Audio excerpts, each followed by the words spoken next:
Yo, what is going on, guys? Welcome back to another video. Now today I'm going to be talking about the future, or what could happen to Thorpe Park in the upcoming years. Now we have a list of the stuff that's coming this year, well, at least events that are coming this year. I may do a different video on that, but this is mainly focusing on what could be coming in 2020, 2021, that sort of things, potentially new coaster. We're going to cover all of it, right?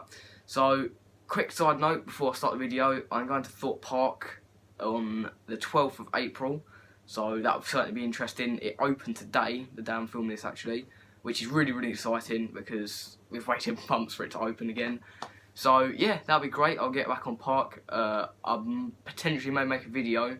It won't be like vlogging around or anything. It'll probably be off-ride footage and just general like updates on the park, as I am going with family, so I kind of want to enjoy it, my first experience of the park. But don't you worry, I will be going multiple times this year. But putting that to the side, this year not really much is happening this year. Obviously last year we had Year of the Walking Dead, which brought Walking Dead the rides. Obviously Fright Nights was mainly themed to Walking Dead, just like it was in 2017. Yeah, not much really went on last year other than Walking Dead.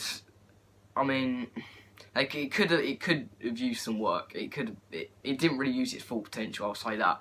This year it's looking a little bit brighter events wise and new edition wise. Looks like we're going to be getting multiple events throughout the year, obviously Fright Nights being one of them. But we've also got new additions, like finally they're getting rid of I'm a Celebrity and replacing them with something that could potentially be good. I'll get more into that in a minute. Obviously you've got the Bouncezilla thing that's coming. That's like a massive inflatable crash course thing. That could be pretty fun. Game FX, that could potentially be good. Don't know why you go to a theme park to play games when you can do it at home, but maybe some people don't have that pleasure of doing it at home, so I guess it is a decent addition to the park. And obviously, like I said, Jungle Escape is also coming as an addition, which is kind of like an escape room.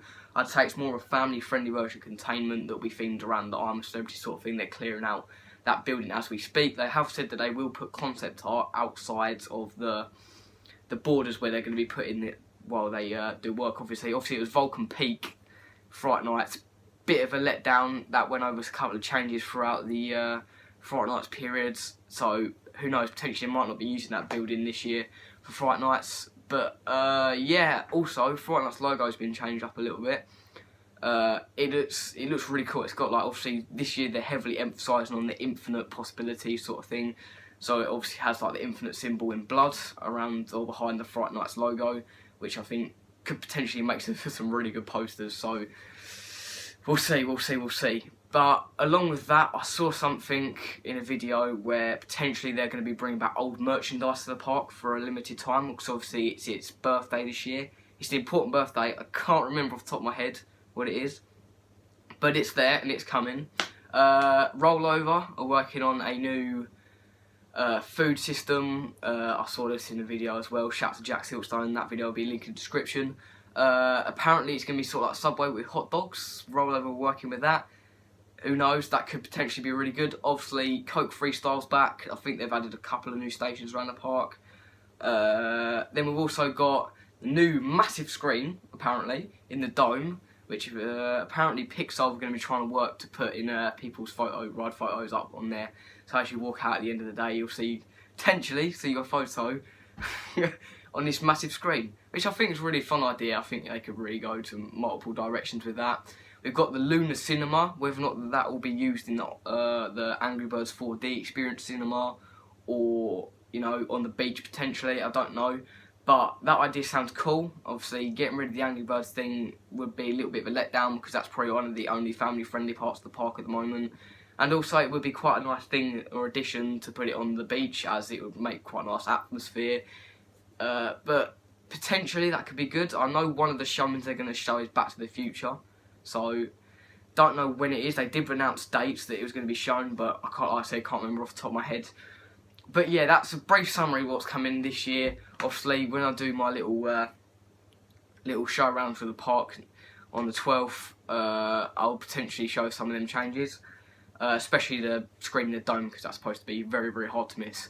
But so, as you know, recently Logger's Leap has bit the bullet and is going to be deconstructed at some point. Not sure when this is going to be happening, but I wouldn't mind betting that they're in the middle of developing a new replacement for Loggers Leap, whether it is another log flume, coaster, experience, whatever it is. They're probably not going to start deconstructing it until plans have been finalised for the next replacement. Hopefully, fingers crossed, it's a coaster. Hopefully it's a GCI, because we saw that went really well at Alton Towers, so that could potentially be really interesting and fun idea. We do know that Thorpe have a very interesting history with wooden coasters. In fact, Colossus and Saw were both supposed to be wooden coasters before, like I said, their plans were finalised, so a wooden coaster addition to this park would fit really well, and I think that would be pretty fun, because we do know that Thorpe more lean towards the thrill side, so obviously we've got Wickerman at Alton Towers. That's more of a family-friendly sort of experience when you think about it. It's not like fast. It's fast, trust me. It really does take you for surprise, but Thorpe could potentially invent a wooden coaster with inversions. Now, obviously, classic Merlin, they want to make it the world's first, so who knows what they'll do with that. It won't be a VR coaster. We've seen that Galactica's VR has been shut down for this season. Whether or not that will return or not is very unlikely. I did personally enjoy Galactica's VR when I went Alton Towers last summer. I've got a poster back there. But yeah, it was still a very thoroughly enjoyable experience without the VR. And obviously, when Air opened, I think it was in 2006, if you don't get me wrong. Obviously, people who experienced that earlier on didn't really like the fact that the VR was pretty forced with all the space theme. It weren't like to the side like some of the other VR coasters are in the world. So I think that's kind of out of the equation. But I do almost 100% think it will be a wooden coaster. I'm putting that out there. But wherever it goes, it'll be good. I mean, it's Merlin. They always make some great coasters and great attractions. So moving on from that, if something like that was to happen, I don't think plans are maybe finalised this season, but I don't think any construction would start until either the winter of this season or next season, because generally when they start making a coaster, it's a long experience, like when they're planning it, let alone to start production. They've got to dig up massive sites. And that Loggers Leap area is huge. Like, if you've ever ridden Loggers Leap, they didn't use the full area with Loggers Leap. It is huge.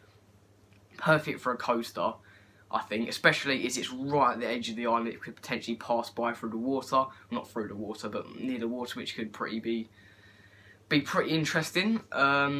Like I said, world's first, that is almost a letdown if it's something like VR or something that's already been done. But we do not live in world's first or world's first in the UK, or that didn't make any sense, did it? Or first to the UK, because Merlin love to push that in their park, especially Alton Towers. Don't get me wrong, I love that aspect of Merlin. They love trying to push for guest satisfaction with that sort of stuff. But I can see it opening early 2021, potentially start season. That's if the production is on point and is on track right now. But it is far away, but it is also really soon. Considering Swarm opened, I think it's in 2012. It was ages ago, so we've waited too long for a new coaster, too long. And obviously Swarm being their last edition, that was extremely good. Swarm is a really good coaster, so I'm really excited to what Thorpe will be doing. Now, in terms of Fright Nights, I'm not really going to start doing too much speculation on Fright Nights. Obviously, as we get close to the date, they'll release things like maze names, attractions, stuff like that. And we don't really have much to go off. We do know that there is a new creative director. I think it was this year or last year. I could be getting that extremely wrong. But they did say that you're in for an absolute treat this year. Whether or not they'll keep any Walking Dead mazes, seems obviously they had to keep them last year because it was for the Year of the Walking Dead. I can see things like Do or Die returning, because that was one of my favourite mazes from Fright Nights. I can see obviously Saw Alive's most probably going to return. We know that's been there for years now, and that's probably never going to change. But I'm not really going to get into that, really. Other than that, I'm not too sure, actually. There's two rides that I have particular in mind that could potentially change yearly, seasonally. That's Downride's Ghost Train and the Walking Dead ride. We do know that last year, Downride's Ghost Train went undergoed very secretive change that potentially did shape a better experience for the ride. Oh, excuse me. And that was in the live action section, the bit where you just, the first scene where you take off the VR, You go in, it's more like a horror maze style, rather than just sitting in front of that tunnel with the smoke projection and that. It's more of a horror maze, which I think is a really good aspect they're trying to implement into it, but I'm really not sure whether they've added any new additions this year. Walking Dead rides, I did hear that it's got a little minor change, but if it's not really major, then don't think it'll affect the experience too much. But I could see stuff like that being changed yearly to sort of freshen up the rides. Because for me, Dan Brown's Ghost Train's a one-off thing. You ride it, then you kind of know what you're expecting. You kind of know how it works, and then it sort of takes away from like the thrill factor and interestingness of the ride or attraction. Walking Dead ride is a thoroughly enjoyable experience, but that's generally better if they do have the actors in there. I've got a funny story about that. I don't think I'll get into it in this video, but it involves a fire alarm and me not being able to get my stuff for about an hour and missing out on our booking for Living Nightmare. But that'll probably be its own thing for another video. Yeah, that was really interesting. So aside from that, obviously we've got all the stuff that's coming this year, which I'm really happy with. It is honestly shaping up to be a good season. Obviously it's Thorpe Park's big birthday this year. They'll probably do an event for that. And there is another quick thing I kind of want to talk about, but it's not too in detail because, like I said, much like Fright Nights, we don't know much about it. In their end of season trailer that they did last year, it zoomed in on a particular piece of land. Now, I said shout out to Jack Siltstone because he was the one that actually came up with this. Just kind of want to share it to you guys. Is the fact that it zoomed in on a location that was former plans were submitted for a Thorpe Park hotel. So it wasn't subtle either. It looked like it was properly zooming in. Many people thought it would be a site for a new coaster, but then people learnt that it's sort of off to the side of the island a little bit, and also that the plans were submitted, but I think they were declined for a hotel there. So potentially they could be having another go at it. We could see some construction of a new hotel. Obviously the Thorpe Shark Hotel is quite small. It's nothing compared to stuff like Splash Landings and the Alton Towers Hotel over at Alton Towers. So something particularly like that would be pretty cool. Me personally, probably wouldn't stay in it.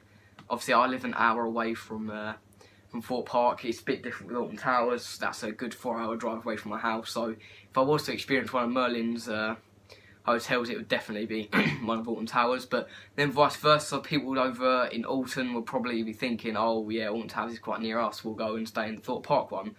And I don't think the Thorpe Shark Hotel really delivered that well. Many people just stayed in hotels that were near the resort because there weren't enough spaces or it was too much money. So a new implement, a bigger hotel, would probably really benefit the park in a whole and from the years to come.